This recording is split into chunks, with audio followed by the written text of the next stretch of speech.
ಲೋಕಸಭೆ ಚುನಾವಣೆಯ ಕಾವು ಮೈಸೂರು ಕೊಡಗು ಲೋಕಸಭಾ ಕ್ಷೇತ್ರದಲ್ಲಿ ಪ್ರಮುಖವಾದಂತಹ ಎರಡು ರಾಷ್ಟ್ರೀಯ ಪಕ್ಷಗಳ ಅಭ್ಯರ್ಥಿಗಳು ಘೋಷಣೆ ಆಗಿರುವಂಥದ್ದು. ನಮ್ಮ ಪಕ್ಷದ ಅಭ್ಯರ್ಥಿಗಳಾಗಿ ಎಂ ಲಕ್ಷ್ಮಣ್ ಅವ್ರನ್ನ ಈಗಾಗಲೇ ವರಿಷ್ಠರು ನಮಗೆ ಈ ಕ್ಷೇತ್ರಕ್ಕೆ ಅಭ್ಯರ್ಥಿಯಾಗಿ ಕೊಟ್ಟಿದ್ದಾರೆ. ಕ್ಷೇತ್ರದ ಅನೇಕ ಸಮಸ್ಯೆಗಳು ಇದು ಮತ್ತೊಮ್ಮೆ ಉಚ್ಚಾರಣೆ ಮಾಡುವಂಥದ್ದಲ್ಲ. ಕಾಂಗ್ರೆಸ್ ಪಕ್ಷದಿಂದ ಮೈಸೂರು ಕೊಡಗು ಕ್ಷೇತ್ರಕ್ಕೆ ಏನೆಲ್ಲ ಆಗಬೇಕು ಅನ್ನೋದನ್ನ ಈಗಾಗಲೇ ನಮ್ಮ ಪಕ್ಷದಿಂದ ಮತ್ತು ನಮ್ಮ ಅಭ್ಯರ್ಥಿಗಳಿಂದ ನಾವು ಈಗಾಗಲೇ ಜನರಿಗೆ ತಿಳಿಸುವಂತಹ ಕೆಲಸ ಮಾಡ್ತಾ ಇದ್ದೇವೆ.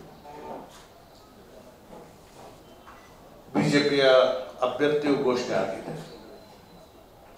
ಆ ವಿಚಾರದಲ್ಲೂ ವ್ಯಕ್ತಿಗತವಾಗಿ ನಮಗೆ ಆ ಪಕ್ಷದ ಅಭ್ಯರ್ಥಿಯ ವಿಚಾರದಲ್ಲಿ ನಾವೇನು ಮಾತಾಡೋದಿಲ್ಲ.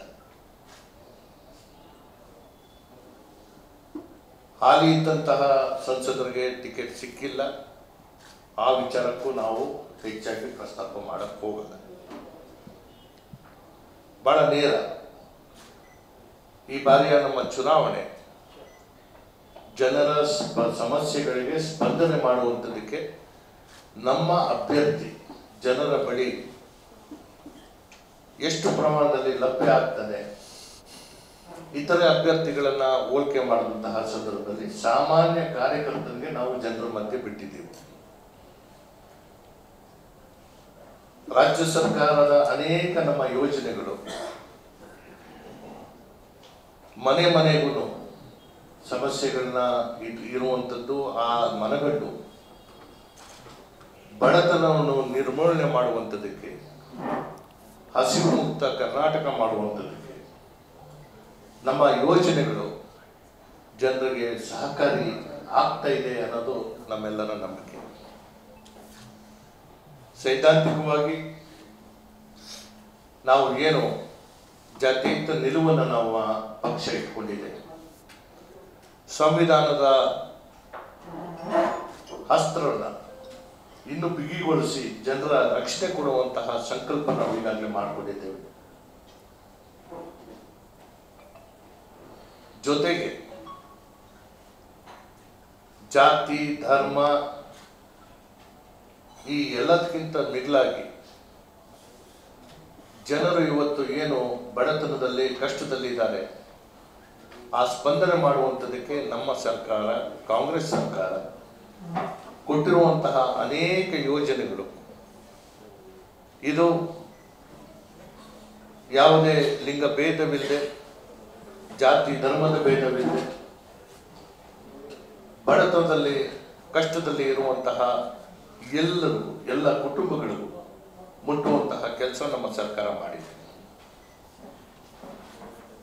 ಇದು ನಮಗೆ ಬಹಳ ಪ್ರಮುಖವಾಗಿ ಶ್ರೀರಕ್ಷೆ. ನಮ್ಮ 5 ಗ್ಯಾರಂಟಿಗಳು ನಾವು ಏನು ಅನುಷ್ಠಾನ ಮಾಡಿದ್ದೀವಿ, ನಮ್ಮ ಪಕ್ಷಕ್ಕೆ ನಮ್ಮ ಅಭ್ಯರ್ಥಿಗೆ ಪ್ರಮುಖವಾದಂತಹ ಶ್ರೀರಕ್ಷೆ ಇದೆ. ಎರಡನೇದು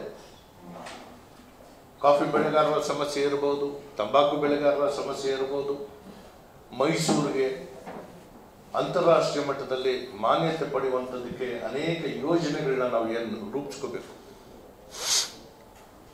ಮೈಸೂರು ಬೆಂಗಳೂರು ಹೆದ್ದಾರಿ ಆದ ಮೇಲೆ ಉದ್ಯೋಗ ಅವಕಾಶಗಳು ಯಾವ ರೀತಿ ಕಲ್ಪಿಸಬೇಕು, ಈ ಬಗ್ಗೆ ನಮ್ಮ ಚಿಂತನೆ ಹೆಚ್ಚಾಗಿರುವಂಥದ್ದು.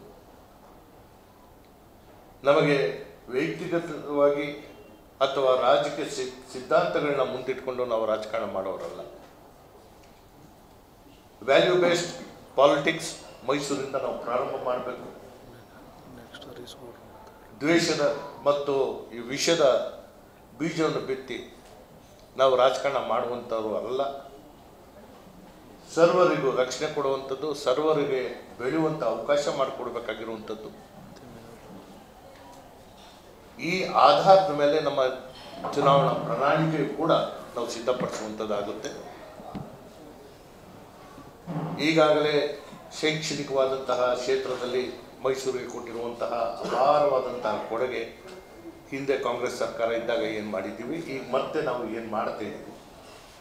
ಆರೋಗ್ಯ ಕ್ಷೇತ್ರದಲ್ಲಿ ನಾವು ಕೊಟ್ಟಂತಹ ನಮ್ಮ ಕೊಡುಗೆಗಳು ಈ ಎಲ್ಲವೂ ನಮ್ಮ ಜೊತೆ ಇದ್ದಾಗ ಸ್ಥಳೀಯ ಸಂಸ್ಥೆಯಿಂದ ಹಿಡಿದು ಕೇಂದ್ರ ಸರ್ಕಾರದವರೆಗೂ ಯೋಜನೆಗಳು ಯಾವ ಹಂತದಲ್ಲಿ ಯಾರ ಸಹಾಯದೊಂದಿಗೆ ಆಗಬೇಕು ಅದು ಮಾತ್ರ ನಮ್ಮ ಮುಂದೆ ಇರುವಂತಹ ಗುರಿ. ಯಾವುದೇ ಕೆಲಸ ನಾನು ಒಬ್ಬನೇ ಮಾಡೋಕ್ಕೆ ಸಾಧ್ಯ ಇಲ್ಲ. ಪ್ರಜಾಪ್ರಭುತ್ವದ ವ್ಯವಸ್ಥೆಯಲ್ಲಿ ನಾನು ಒಬ್ಬ ಚುನಾಯಿತ ಪ್ರತಿನಿಧಿಯಾಗಿ ಏನು ಆಗಬೇಕು ಅಂತ ಹೇಳಬೇಕಾಗಿರುವಂಥದ್ದು ನನ್ನ ಕರ್ತವ್ಯ. ಆದರೆ ಆಗುವಂಥದ್ದು ಸರ್ಕಾರದ ನಿಯಮಾವಳಿ ಪ್ರಕಾರ ಆಗುವಂಥದ್ದು. ಪ್ರತಿಯೊಂದಕ್ಕೂ ನನ್ನಿಂದ ಆಯಿತು ಅಂತ ಹೇಳುವಂಥ ಹೆಗ್ಗಳಿಕೆ ಪಡೆಯುವಂಥದ್ದಲ್ಲ. ರಾಜಕಾರಣದಲ್ಲಿ ನಾವು ಏನೇ ಮಾಡಿದ್ರೂ ಜನರಿಗಾಗಿರುವಂಥದ್ದು ನಮ್ಮ ಕರ್ತವ್ಯ ಆಗಿರೋದ್ರಿಂದ ನಮ್ಮ ಪಕ್ಷ ನಾವು ಗೆದ್ದಿದ್ದೇವೆ ಸೋತಿದ್ದೇವೋ ನಮ್ಮ ಈ ಚುನಾವಣೆಯ ಅಭ್ಯರ್ಥಿಯು ಕೂಡ ಜನರ ಸೇವಕನಾಗಿ ಸೇವೆ ಮಾಡಬೇಕು ಅನ್ನೋ ನಮ್ಮ ಆಶಯ ಆಗಿರೋದ್ರಿಂದ ಜನರ ಪ್ರತಿನಿಧಿ ಆಗುವಂಥದ್ದಕ್ಕೆ ನಾವು ಒಬ್ಬ ಸಾಮಾನ್ಯ ಕಾರ್ಯಕರ್ತನಿಗೆ ಈ ಚುನಾವಣೆಯಲ್ಲಿ ನಿಲ್ಲಿಸೋ ಮೂಲಕ ಜನರ ಕಷ್ಟ ಕಾರ್ಪಣ್ಯಗಳಿಗೆ ಸ್ಪಂದನೆ ಮಾಡುವಂಥದ್ದಕ್ಕೆ ನಾವು ಈ ಚುನಾವಣೆಯನ್ನು ಎದುರಿಸುವಂಥದ್ದಕ್ಕೆ ಸಜ್ಜಾಗ್ತಾ ಇದ್ದೀವಿ. ಸಮಸ್ಯೆಗಳನ್ನ ಬಗೆಹರಿಸಬೇಕಾಗಿರುವಂಥದ್ದು ನಮ್ಮ ಕರ್ತವ್ಯ.